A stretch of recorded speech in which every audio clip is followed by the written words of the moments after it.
প্রিয় সাংবাদিকবৃন্দ, আপনাদেরকে স্বাগতম জানাচ্ছি সিপিসি টু র্যাব 11 এর শাকতলা ক্যাম্পে।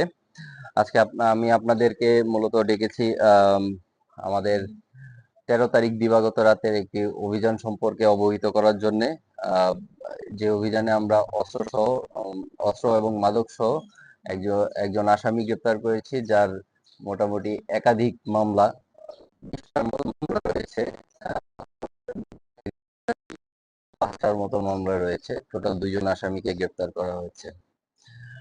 আপনারা জানেন, র্যাপিড অ্যাকশন ব্যাটালিয়ন র্যাব 11 গত 5 আগস্ট 2024 তারিখ হতে অদ্যাবধি তার দায়িত্বপূর্ণ এলাকায় বিভিন্ন ধরনের চাঞ্চল্যকর অভিযানে অনেক অপরাধী, প্রায় 215 জনের মতো চাঞ্চল্যকর অপরাধী গ্রেপ্তার করেছে। স্বরাষ্ট্র মন্ত্রণালয়ের তালিকাভুক্ত শীর্ষ সন্ত্রাসী একজন গ্রেপ্তার করেছে কিছুদিন আগে, এবং আরসা সদস্য 15 জন, জঙ্গি গ্রেপ্তার হয়েছে 2জন, এবং বিভিন্ন ধরনের মামলায় বিপুল পরিমাণ মাদক এবং 105টি অস্ত্র এবং 417 জনের অধিক লোক মাদক মামলায় গ্রেপ্তার করেছে।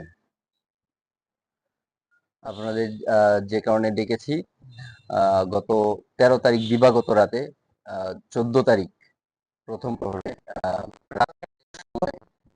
র্যাব 11 কুমিল্লা ক্যাম্পের একটি আভিযানিক দল গোপন সংবাদের ভিত্তিতে বিশেষ একটি অভিযান পরিচালনা করে কুমিল্লা জেলার কোতোয়ালী মডেল থানাধীন ভাটকেশ্বর এলাকায় এই অভিযানটি পরিচালনা করা হয়। উক্ত অভিযানে একটি বিদেশি পিস্তল, একটি ম্যাগাজিন, 3 রাউন্ড গুলি এবং বিয়ার এবং ইয়াবা উদ্ধার করা হয়। এবং এ সময় একাধিক মামলার এজাহার নামীয় ওয়ারেন্টভুক্ত অস্ত্রধারী সন্ত্রাসী এবং মাদক ব্যবসায়ী রিয়াদ হোসেন এবং তার সহযোগী মামুন মিয়া 2জনকে গ্রেফতার করতে সক্ষম হয়। পৃথক একটি অভিযানে ওই রাতেই 85 বোতল স্কাফ এবং 5 কেজি গাঁজা উদ্ধার করা হয়। প্রাথমিক অনুসন্ধানে জানা যায় যে গ্রেপ্তারকৃত আসামি রিয়াদ হোসেন কুমিল্লা জেলার কোতোয়ালী থানাধীন ভাটকেশ্বর গ্রামের, আরেকজন আসামি মামুন মিয়া কুমিল্লা জেলার কোতোয়ালী থানার ভাটকেশ্বর গ্রামের মৃত মঞ্জিল মিয়ার ছেলে। গ্রেপ্তারকৃত 1 নং আসামির বিরুদ্ধে একাধিক মামলা রয়েছে এবং অস্ত্র মামলাও রয়েছে। প্রাথমিক অনুসন্ধানে সে পার্শ্ববর্তী দেশ ভারত হতে অস্ত্র এবং মাদক সংগ্রহ করে কুমিল্লার বিভিন্ন এলাকায়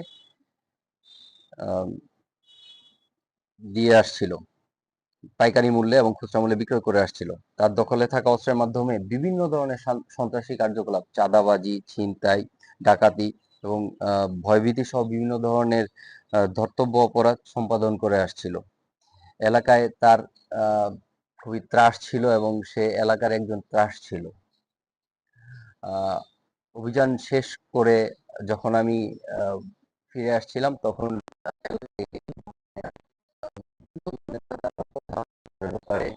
লোকজন একটু কথা বলতে বিব্রত বোধ করছিল।